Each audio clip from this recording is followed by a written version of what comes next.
Coming up on Tech News today, who is going to buy MySpace? We'll tell you that. Also, Google is spiking its search results, and zombies are attacking in your neighborhood.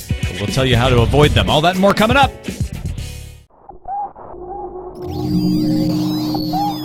Netcasts you love. From people you trust. This is TWiT. Bandwidth for Tech News Today is provided by Cachefly at CACHEFLY.com.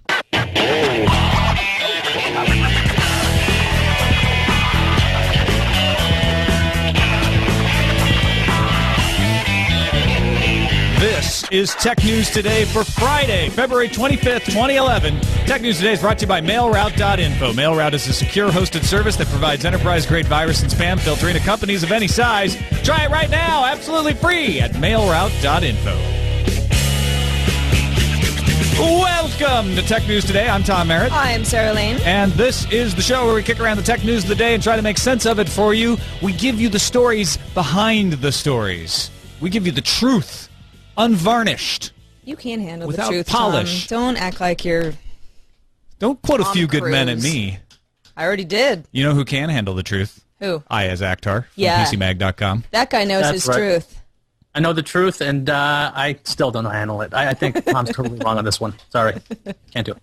So you know the truth, At but least you you're can't handle it? Yeah, basically, I hear it and my brain explodes. Yeah. So it's a very sad thing. Well, this is the show for you then, Iyaz. I know. I like your honesty. Well, you know who else probably can't handle the truth are all of those content farms out there that just got dissed by Google. Well, can we first talk about what constitutes a content farm? Because depending on who you ask, right, it could either be something like eHow or Huffington Post. I mean, some of the content farms that you and I might say, content farm, they might say, no, content farm. Right. Not, I mean, there's content farms that are obvious, right? It's those ones where all the posts are duplicates of other posts elsewhere, right? And they look like a template, and there's nothing else to them, right? Those are obvious. Yeah. Then there's ones that are not content farms, like the New York Times. Right. Obviously not a content farm. Original but reporting. Then, on that cusp is, well, wait, is the Huffington Post a content farm? A lot of people would say no. Some people might argue yes. Amit Singhal and Google principal engineer Matt Cutts posted on their blog yesterday that Google has tweaked their search algorithm to ensure that high-quality sites rank higher than low-quality sites. Now, they're not telling you how they determine that because they don't want to give away the game to the content farms. But they do say high-quality sites feature original information, such as research, in-depth reports, thoughtful analysis. Low-value sites just copy content or, and this is where it gets interesting, are just not very useful. How does an algorithm figure that out? Well, I think, yeah, that's a good question because, I mean, obviously on the most extreme end of a content farm would be a paragraph that says things like, Britney Spears called Justin Bieber on the phone to talk about the Super Bowl. You know, I mean, it's like, it's nonsense. It's not actually anything that makes any sense, and it's just a bunch of keywords that will drive that page to the top of a Google result. So something like that, if an algorithm can determine, wait a second, this actually isn't even news. This isn't something that is relevant or exists somehow. Right, and it's they just could a collection filter a lot of of that keywords, stuff. yeah. Collection of keywords that will not help anybody and will only serve to dupe them. But can an algorithm do that effectively? Well, I hope it can. I mean, as a user, I've found so many horrible results on Google before. And as a content producer, I've seen some of my stuff in the sites I used to work for just be copied and pasted just outright. What I want to know is how exactly they're going to differentiate between the original and the copy. I mean, are they going to look at timestamps, or are they going to figure out, okay, well, this thing seems to have a series of original content. I just want to make sure that my site, if it's being duplicated as a whole, if that doesn't end up being the copy, by accident. I want my original one to be the original one. That would be the ultimate insult, is if somebody copies your blog and then you get blocked. You get delisted. Or, if somebody copies your blog word for word and then just changes the structure, they're still copying everything you just said, but can they fool the algorithm? Is the algorithm smart enough for that? Yeah. Good question. Google says it's not incorporating data from the personal block list, which might be one answer to these questions, is that they're taking crowdsourced data where people in their search results can now do that add-on in Chrome and say, oh, block that site, that's a content farm.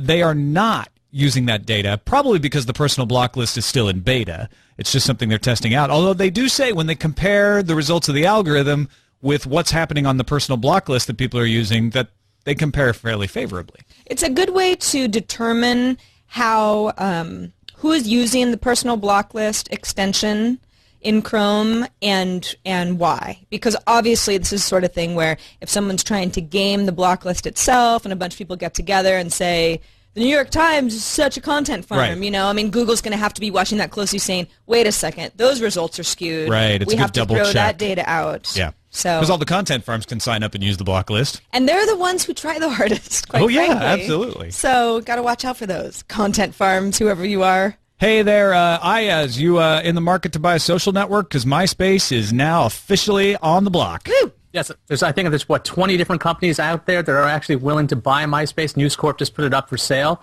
or it might be spun off as its own thing. You know, I got about $20 on me. I think I can get it. How about you guys? I don't have $20 to spare on MySpace. It's a little more than that yet. Apparently, a lot of folks, at least over across the pond, are still using MySpace via mobile services. Yeah, Beta News had some interesting charts. I mean, obviously the charts show the decline of the use of MySpace in the United States, and we've talked about that a million times. But one of the less expected results is that MySpace grew 32% in 2010 in Europe. And they say they attribute most of that to the launch of MySpace Mobile, m.myspace.com, launched in Europe in September 2008 in partnership with Vodafone, and it has actually been growing. Is there any way, I mean, I can't imagine that the mobile service has so much to do with putting together a MySpace page as more of a way to, like, ping somebody and circumvent texting fee data. I mean, because Yes, it's like, who's using my... But you can do that with Facebook. You can, but I wonder if MySpace is somehow accounting for some of that just quick back and forth. Well, you never know exactly how some of these things take off in certain areas. I Yeah. know, like in certain parts of the world, Orkut's really big and Facebook doesn't exist. Brazil, I mean, there's some weird things like that. And the other thing is, I mean, MySpace still draws in something like 45 million uniques. So even though they're down, they still have a ton of eyeballs looking at their site. And if they're growing somewhere, I mean, that's potentially good for a lot of different businesses out there. I mean, Viacom tried to buy MySpace back when it was really hot. Maybe they'll go out and go get it now. I doubt that. Now, what a lot of people are talking about is mobile sites because of these mobile numbers being interested. Mm-hmm. Social networking site MocoSpace is reported to be interested. Zynga might be interested, although Zynga says they are we're currently not in talks. But right. that doesn't mean they won't be in talks. Mid-March is when News Corp is going to actually sit down with folks. They have tapped boutique investment bank Allen and Company. What makes them boutique? They're just a small shop where they sell some, funky They have tea and novelty drink. items Well, along with their it's investment banking advice. It's a boutique store. It's a bodega. Yeah, it's kind of obscure social networking sites that no one uses. I'll have some jerky, hard to Four find. Loko, and MySpace to go. Thanks. It's a very special boutique. Yeah, it's hipster bankers, says 40 Thieves. Anyway, yeah, they're sitting down in mid-March, so we'll probably start to hear more rumors filtering out sometime around It's just, then. the thing is like MySpace's overall numbers are going to continue to decline. Yeah, their mobile numbers might see a boost here and there, but it's like the overall numbers are not increasing. Right. So it's like whoever buys them is going to have Who's to gonna try have to turn them around. buy the folks that are still there and then say, and here's where this is all going to change and get better. Here's why you shouldn't leave. Yeah. Because we're Play Zynga. Farmville. MySpace is becoming one big farm. Yay! The Motorola Xoom came out yesterday on Verizon, and within 2 hours, according to Engadget, was rooted thanks to Koosh. He or she, I don't really know. Kaush installed Clockwork Mod, Recovery Image, and ROM Manager, granting you super user permissions. That's right, Motorola Xoom rooted on the very day of release, which is pretty awesome. Good for folks who like to do that sort of Android homebrew stuff. What's not so awesome for Motorola is that the company Xoom Corp is taking him to the court in California District Court over trademark violations. Xoom is a money transfer business. And obviously, when you see the Motorola Xoom tablet, you're going to think, wait, is that the money transfer business, or Right. is that a tablet? Indistinguishable from each other.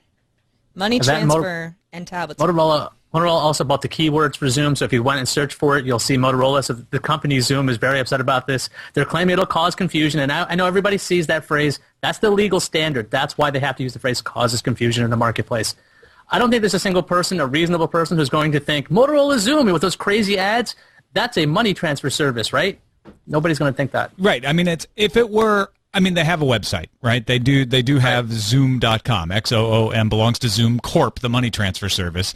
But just because they have a website doesn't mean they're a technology service per se. Right. You can have different trademarks for other things too. Don't forget there's like Dove ice cream and Dove soap. I mean, you can have the same name. I often get those confused to great tragedy. And when you get confused in the wrong way, it's not delicious at No, all. and I smell great. I smell like vanilla.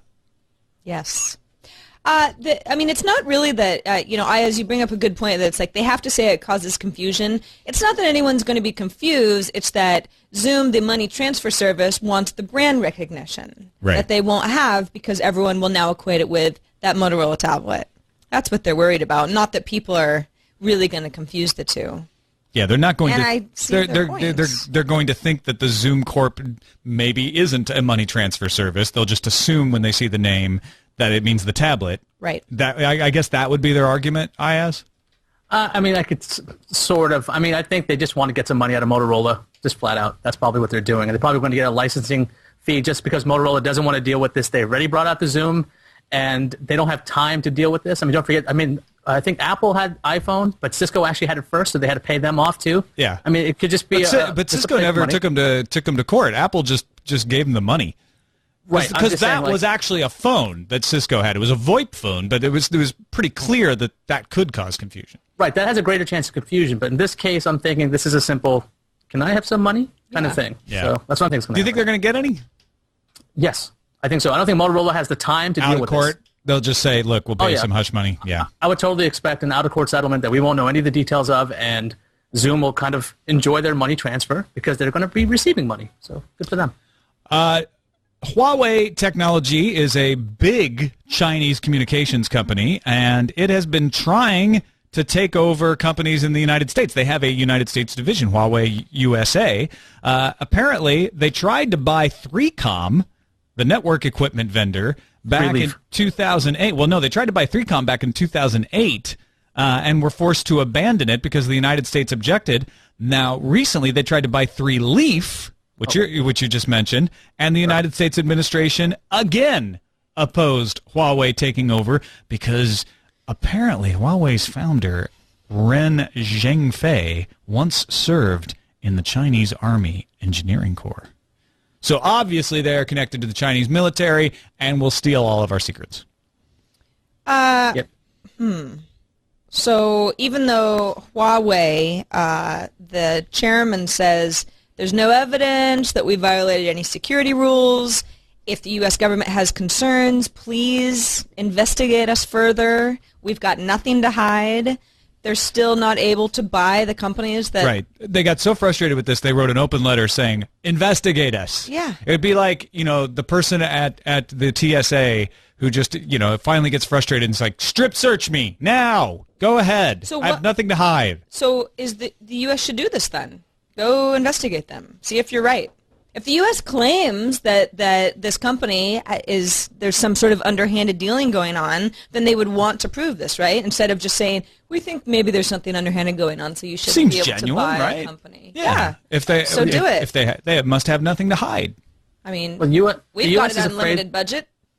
The U.S. is afraid that their routers, that the Huawei's, I can't say their name properly, but that's the Chinese company's products will actually be spying on stuff. But then again, if they're spying, they're going to say, of course we're in bed with the Chinese government. They're not going to say anything either way.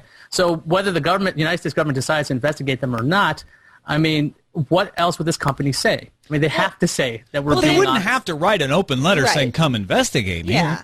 I mean, Well, why wouldn't you? if they were to say... Because what if you get investigated? Right. Hey, we're not doing anything like one that. big game of That's chicken. one thing, but to say, listen, we're not, and we want you to investigate us. Dig up everything you can, and you'll see that you're wrong. See, wait, Because we want to get into this American market. I see what Iyaz is saying, though, which is they're calling the U.S.'s bluff, essentially saying they won't come investigate us. I think it's an episode of 24, actually, or a season of 24, or it could be if they brought it back. Then don't let them call our bluff. 24 Silicon Valley edition. I'd love to see how this actually plays out. If the United States government and actually investigates them, and this would be a great story. See what happens with this. Let me set the table for you for our next story. Okay, there's an app. It's been in the App Store for quite a while. It's very popular, about 1 million downloads already. It allows you to upgrade. It's a free app, but it allows you to upgrade to premium services by going to their website and buying something. And recently, it has been kicked out of the store because it doesn't use the in-app payment system. I know what app you're talking about. What the Kindle app in the iOS store. No, Kindle app's still in the iOS store, actually. Iyaz, any guesses? Must be the Netflix app. No, It's got to be something in the Apple App Store. No, It's not. It's voicemail for Android Marketplace. Holy. Phone Fusion makes a voicemail app that allows you to do visual voicemail on your Android app. They offered it for free. They would give you, if you paid, they would give you things like voicemail transcription, ad-free service, the ability to receive faxes, a dedicated number, all that kind of stuff. But you had to buy it from their website. They had a link out to that from the app. Google has kicked them out of the Android marketplace for violating the developer payment rules, saying you've got to use Google Checkout. Sorry. So they don't even have an option? They are required to use Google Checkout or nothing at all? Yeah, so they were linking off the app, and they're saying, no, you can't link out and have them pay elsewhere. You got to use the in-app payment system. Yeah, the Android Market Developer Distribution Agreement actually says it must be distributed via the market, must be processed by the market's payment processor. It doesn't specifically say Google Checkout, so maybe they weren't aware yet. The real question is, if these guys change what they do, will Google let them back? But then again, this is Google's playground, right? They can do what they want. A lot of people are ticked off at Apple about doing pretty much the same thing because, again, it's their playground. They get to do what they want. Jonathan Hollander, EVP of Phone Fusion, says it looks like they're pulling an Apple, but just for us. I think he means Apple company, not right. fruit. They're not just taking a Fuji apple off of a tree. Pulling but nobody's actually done this with Kindle, right? I mean, Amazon has a Kindle app everywhere. Not even on iOS. That's the real litmus test. I'm really curious. On iOS, they've got till June 30th to amend, so we'll know by June 30th. Okay, that'll be interesting to see how that plays out too, because that's the big dog here. I mean, Amazon could actually fight back a lot easier than this other thing. Also, on Android, if Amazon didn't like it, they could just come out with their own app store. I mean, I don't think these guys could at voicemail, but that'd be something. Now, Google did get back to GigaOM, where we saw this story, and said, we remove applications from the Android market that violate our terms of service. They still didn't make it clear why they went after this particular app at this particular time. Well, maybe it's just the first one that's come to their attention. Yeah. I'm sure it's not the only one. There's got to be more to this story. Yeah. I'm not trying to stick up for Google here necessarily, but there's got to be more to why Phone Fusion got targeted. Either Google's beginning to enforce terms, and they're just the unlucky first, like they did with Facebook on the Nexus S. They just, maybe they're just starting to crack down on. Well, if they want to force folks to use Google Checkout, they make an example of Phone Fusion. Phone Fusion updates its app. Because they don't want to be kicked out of the Android marketplace, and if everyone follows suit, then things are peachy. I mean, that's what Apple's attempting to do as well. Yeah. So now, one thing is the Google Developer Agreement doesn't stipulate that you can't charge different amounts. So theoretically, they could charge a higher amount in the app and make it really cheap on the website, which you can't do according to the iOS agreement. Right. And McT in the chat room is making a good point that at least on Android, you can have third-party app stores. So if Google does a bunch of unfavorable terms, another app store can just go ahead and say, look, we're going to give you favorable ones. Yeah. So it's not really in Google's best interest to start playing hardball with app developers since they had so much trouble getting apps in the first place. Although this is a Google Voice competitor, is it not? No, kind of. Not trying it does to call. voice transcription, and we'll see. Visual voicemail, I'm just saying. All right. Also, Google looking like it won't be able to buy ITA. Politico is reporting, Politico.com, reporting that the Justice Department has told Google that it will go to court to block its acquisition of ITA. ITA is a software maker that provides most of the data on travel. So when you do searches on like Travelocity or Orbitz, a lot of the information you're getting comes from ITA, and there's a worry that if Google buys this and integrates it into Google Search, it will undermine those deals. Well, it seems a little odd. I mean, the thing is, there's a lot of different services out there. Expedia actually has their own software that they use. What they're most afraid of is that when you go to Google and you search for a price and you say, oh, look, I want to go from, I don't know, New York to San Francisco.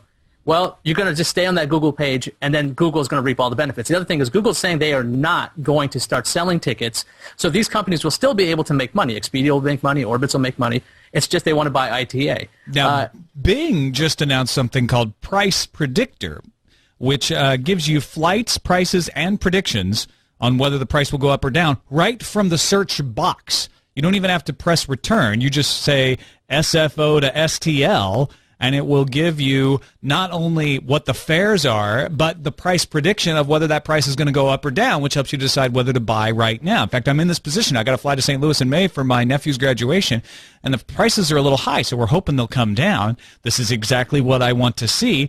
Guess who's providing the data for Price Predictor? It's ITA. So what everybody's afraid of is that this kind of service would somehow not happen. They wouldn't make this deal with Bing if Google owned ITA. Of course. Although I'm not so sure why someone like Expedia, Iyaz, as you pointed out, Expedia doesn't even use ITA right now. They've got some other search. They get their data from somewhere else. Yeah, so it's sort of like, I mean, what are they do. so worried about that's going to affect their system? Right, everybody could just go to somewhere else if there are competitors. I guess ITA has a large part of the market. Large enough. So it's concentration of everything in one place. I do think that the fears are a little overstated. I do too. The other thing is that Google actually had a video trying to allay all the fears, and they're saying that if there are any contracts in place right now when Google buys ITA, if they announced they wanted to acquire them back in July, that they would honor them. So if this contract with Bing would still be honored, they're not going to just pull it away from competitors right away. And the other thing is it's in Google's best interest to license ITA to everybody, ITA's technology, that is. So I really don't think this is that big a deal. Plus, Politico is reporting this, but not the DOJ. The Department of Justice is not officially saying anything about this matter. That's a good point. So we'll have to see what exactly is the truth on this. Now, I do like the idea of Google giving away free data from ITA, although I prefer that they gave away free IPA. Just saying. Hooray. IPA. All right.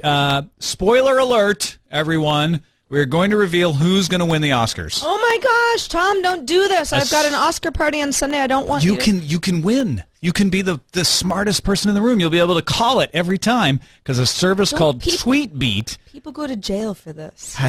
Okay, well, just don't tell anyone else. Okay. A service called TweetBeat has been collecting each and every Oscar-related tweet and analyzing it so that they can tell who's going to win.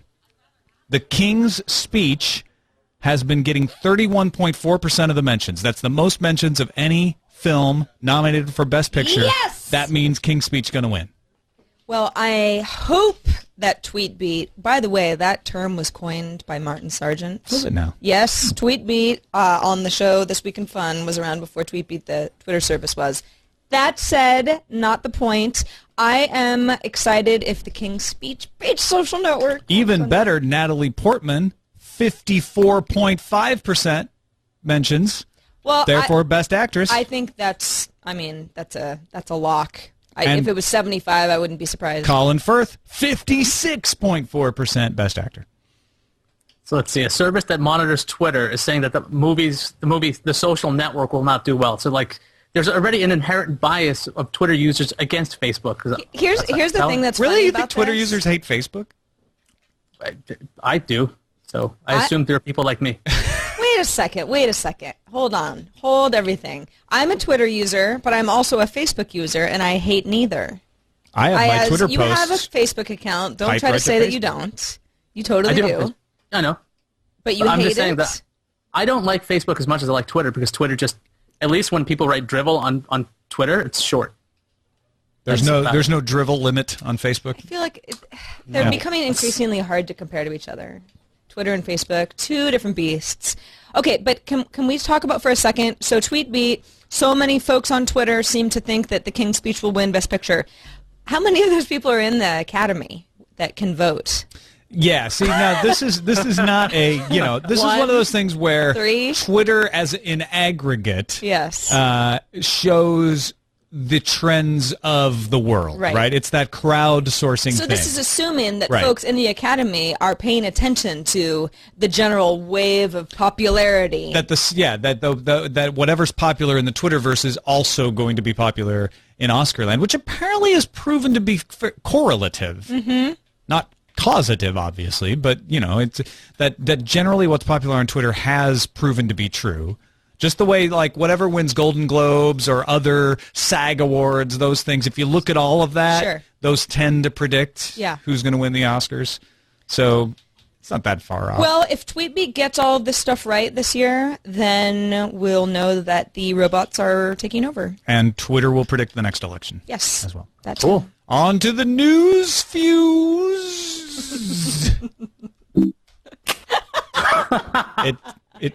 The fuse was wet. We'll dry it out. Now it's dry. How appropriate. A while back when the iPhone 4 was introduced, Consumer Reports could not recommend it. They thought it was a great phone, but because of the death grip issue that caused signal strength to drop, Consumer Reports said do not buy. Well, the Verizon iPhone came out. Obviously, they fixed all those issues, right? No. After some extensive testing, Consumer Reports says the Verizon iPhone also has death grip issues. So now AT&T and Verizon users can at least bond over that. You could just stop using a death grip when holding your iPhone. Stop Just holding calm it down. so wrong. Get a little zen. Yeah. Go meditate. Yeah, hold it with your pinkies. Just let it go. If you ever considered liking Iyaz's I Hate Facebook page, you know that he's made one. Because of the privacy settings that make you want to scratch your eyeballs out, your vision may be saved by Facebook's latest attempt to squash confusion around their notoriously really unclear privacy terms that we've all wanted to scratch our eyeballs out over. The website's privacy team, they have one, is working on developing an updated policy written for regular people. Not lawyers, not regulators or privacy pros, people like Iyaz you is and me. an attorney. Well, so not for people like Iyaz, for the rest of us. Festivus. A Festivus Facebook manifesto so we can all understand privacy. Thank you, Facebook. Ha ha! HarperCollins has decided to change their agreement with ebook worked. distributor Overdrive.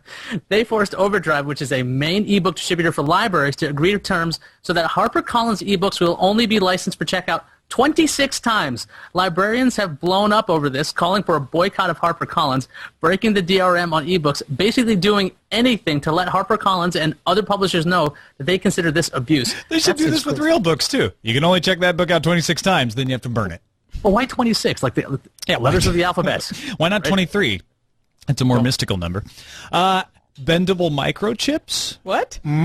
What is this? The future? Yes, say designers at this week's Solid State Circuits conference, who are showing off the world's first microprocessor made with organic semiconductors. So what if it's just an 8-bit model 70s era throwback? It's bendy! And may pave the way for concepts like Munich-based company Orkin Design's roll-top computer, the laptop that rolls up like a burrito, to actually come to market like a burrito. Messenger bags, your days are numbered. My yoga bags can now be used to Yoga computer yoga. bag. My little. You could just unroll your computer. Well, because I bought the yoga bag a few years ago, saying Right. I'm going to become one of those yoga people. You just put your That computer didn't in there. happen. Now you But can. I've still got the bag. Got Now it. I can put several computers in it. Yay!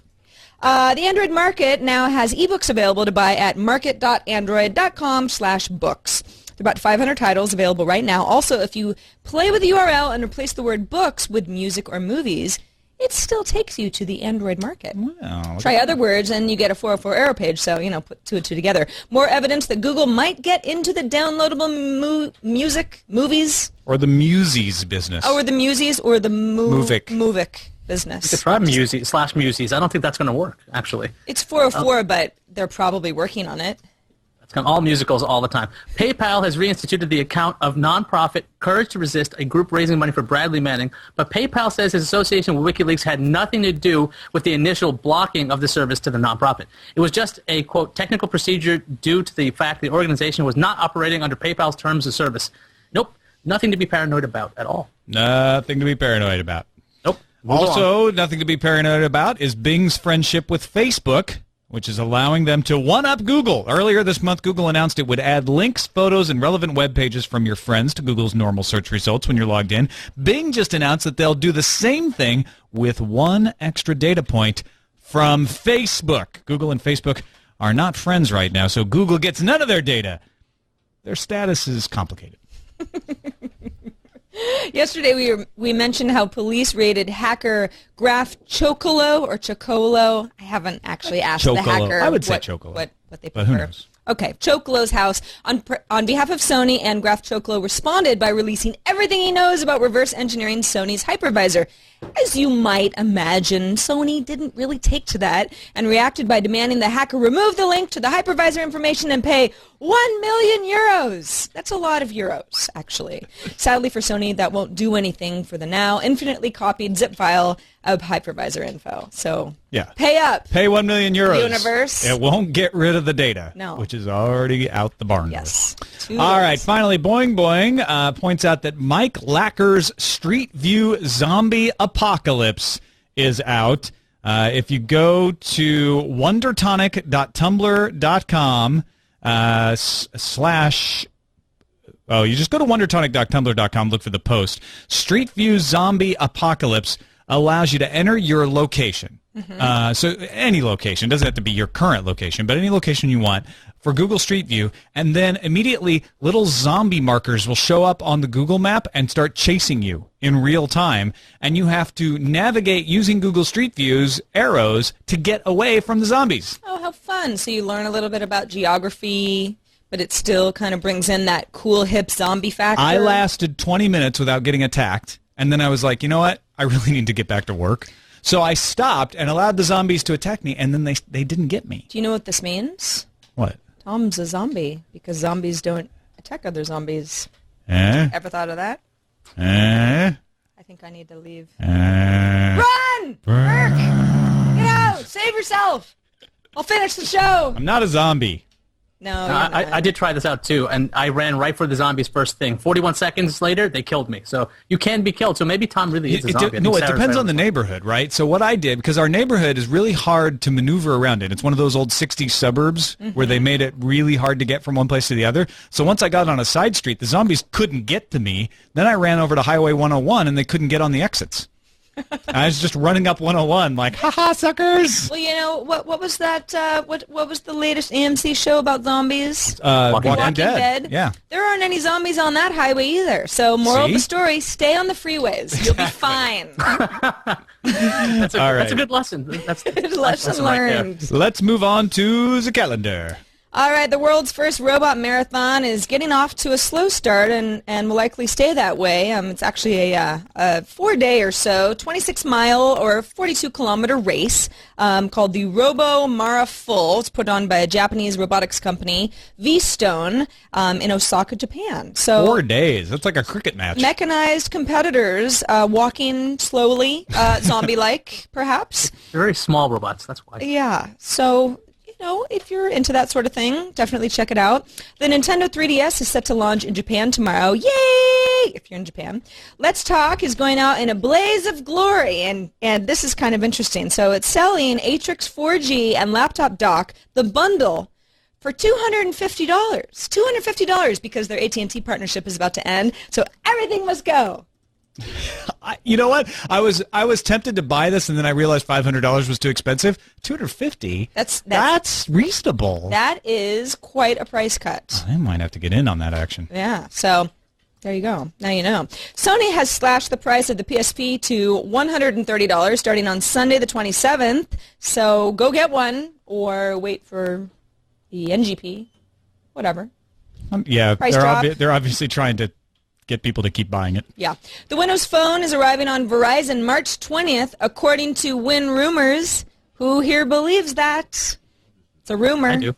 Verizon is not very excited about the Windows Phone, so I'll give it 50-50. Yeah? Yeah. Iyaz, you think it's legit? It's going to be that they act not excited because they don't have it yet. They'll be all excited once they get it in March. Oh, I see. So it's like, yeah, we're having the party. Like, oh, we don't care about the iPhone. We're We don't care about it. We think Zuckerberg's going to show up. We're probably going to have the party. And then on March 18th, it'll be like, party's on! Woo! Got the RSVP? Maybe it'll sell unlike the iPhone. The free trial of the daily iPad magazine has been extended until March 21st. Ooh, that's not a good sign. Yeah, we talked a little bit about this on iPad today. It's in my opinion, it's because they haven't met their margins. Because if they had, then they wouldn't just be giving out free magazine. I mean, they're paying a lot of people to write all that stuff. But in any case, if you are already subscribed for free and you want to get a little bit more free content, you can. And if you still want to check it out and you haven't started yet and you thought that the free trial was ending, well, you've got more time. And then Weta Collectibles Auction. This is Peter Jackson's production company. Yeah, they're the special effects house, most notable for doing Lord of the Rings, although they do special effects for a lot of movies. And they are putting a collection of lots of their models, and they've got great stuff. Ray guns, Hobbit house models that were actually used in filming. All of this stuff is going up on eBay with proceeds going to benefit the victims of the Christchurch earthquake. So two really cool things going on. One, the ability to buy stuff from Weta that you could not get otherwise. Two models based on the Lord of the Rings movies. One of Dr. Grodbort's ray guns, customized and signed by Greg Broadmoor, and the proceeds going to help people who need it. This is such a, I mean, if you are a Lord of the Rings fan, anybody who has thought, wow, this could be just sort of interesting to have one of these, pieces of memorabilia, this is the time to get it because it's obviously going to such a good cause. So kudos to Weta. Yeah. And finally, dropcam.com/demo, still up. Don't forget, you can watch the new TWiT studios, Twittington Manor, the Brick Twit House.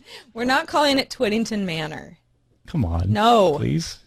Okay. Twittington Palace? Yeah, anyway, you can watch it. You can watch it as it is being constructed. Sometimes you can even overhear Leo making plans. Yeah, there's audio live. Yeah.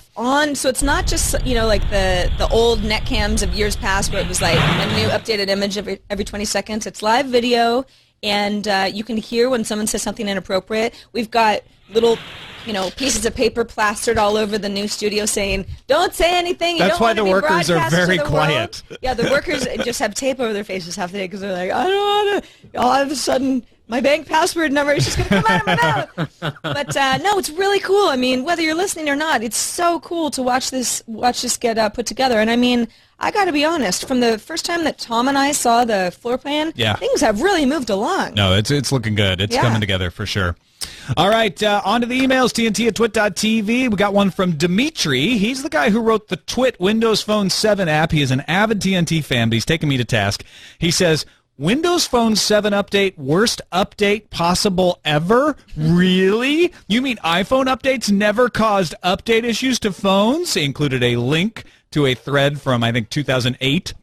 Regarding an iPhone update that was bricking iPhones. He says, just one example to make my point. I'm sure if you were to be honest, you'd find a ton of issues people have forgotten about. He later sent me one to Sprint phones, too. Want another example I suffered through personally? How about iOS 4.0 update that caused my iPhone 3G to back up for something like 10 hours? I recall it was terrible and was so slow that my phone was afterwards pretty much unusable. But yeah, this must be the worst update ever that hurt 10% of the phones and not even impacted all of those 10%. Stuff happens, he used a stronger word, but don't push to make us look that bad. I will now await your apology on the next TNT recording. So who's us? Who's us? Microsoft. Oh, right, because he works there. So here's the thing. Maybe I overstated a bit, but the iPhone update, they never withheld. Now, maybe they should have, but what led me to say possibly worst ever? Okay, so maybe I said worst ever, and left out the possibly. But what would I'd still say might possibly be the worst ever is that they actually had to withdraw it from a class of phones. But I'll give Dimitri, even though he is also biased, I'll give him that Microsoft is certainly not the only phone to have ever suffered these sorts of issues. Very true. Dimitri should also know that we're a very sensational show. So we say things like that just to get a reaction, and it worked. Tom especially. Next email from English John from England, of all places. Hey, TNT. So I thought the Light Peak / Thunderbolt was supposed to simplify matters, but from what you said on the show 186, it sounded like there could be a a shed load of different SKUs, so, different models. I can see people buying the cheapest one and then getting home and finding it doesn't power their device. Surely everything with the Lightpeak Thunderbolt name should have the same capabilities, shouldn't it? First of all, I think we can all just call it Thunderbolt. Well, okay, so what he's responding to is the idea there will be 3 types of cables eventually. Right now there's only one, it's copper. Yes. But eventually there'll be a fiber optic one, which will have the 100 gigabit internet capability and data transfer capability. I think I've got that right. And we'll also have copper to carry the power. And then there'll be a fiber optic only version that won't be powered. Now, that's not any different than USB. USB Right. sometimes is USB. powered and sometimes is not Sure. by the port. Iyaz, are you still there? I'm still here. I'm thinking Intel's not going to, like this third version that's only 100. Because he was really 100 vociferous about this in the prep meeting. Well, I was waiting my turn there. Anyway, so it's 100 gigabits per second on the fiber optic connection anyway. And the people who are going to be using this, I bet you, they're not going to be putting this on consumer stuff, okay? It's going to be on desktops.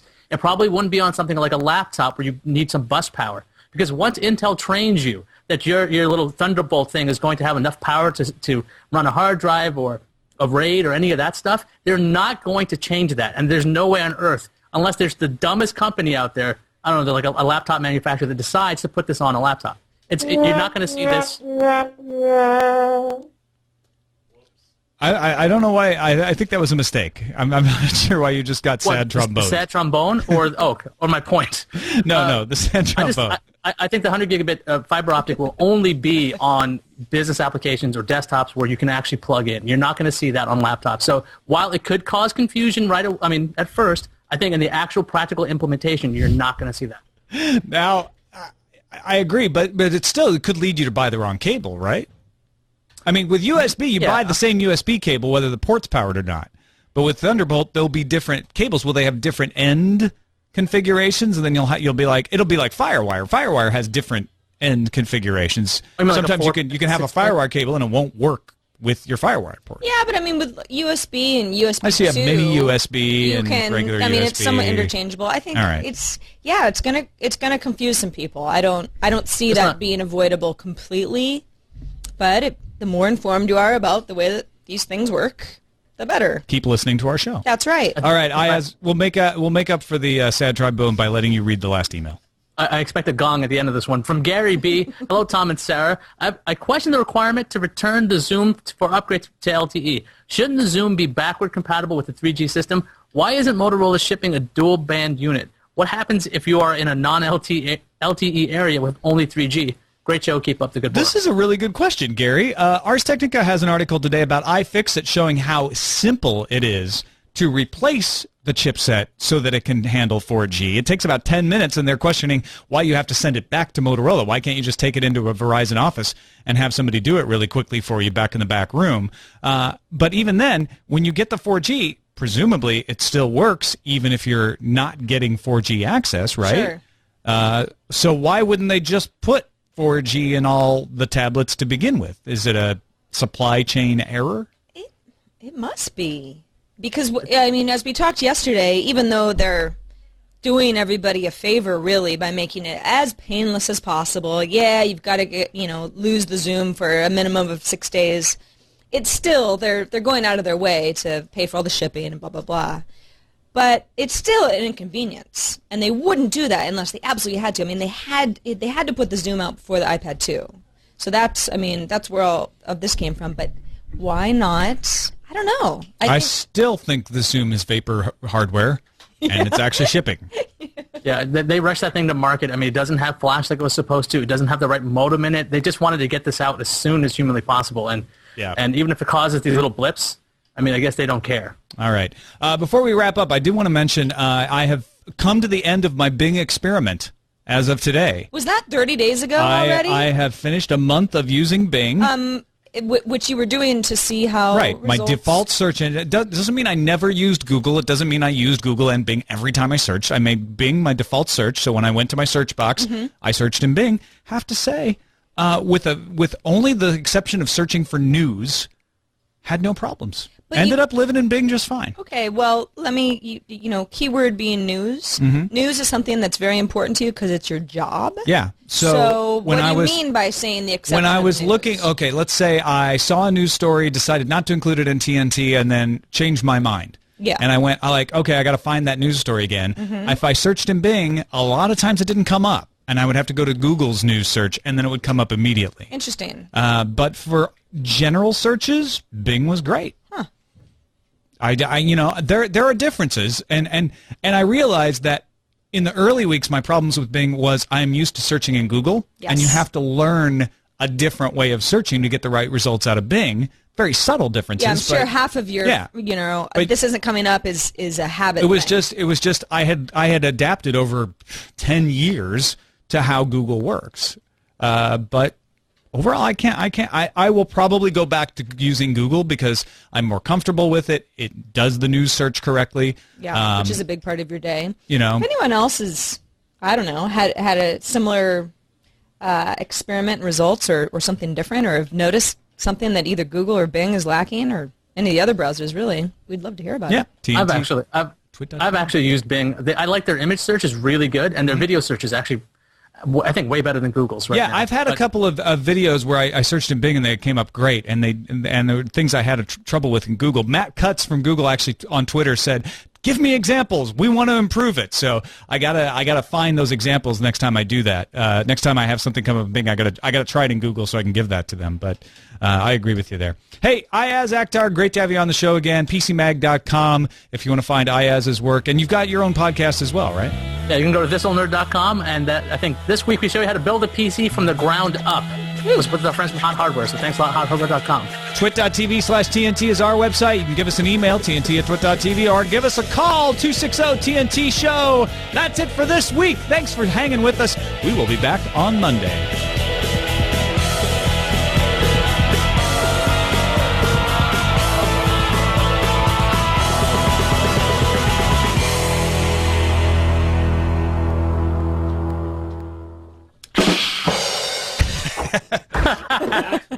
That's what I was trying to play. Sorry. Right next to the sad trombone. That makes more sense. Oh, okay. That makes a lot more sense.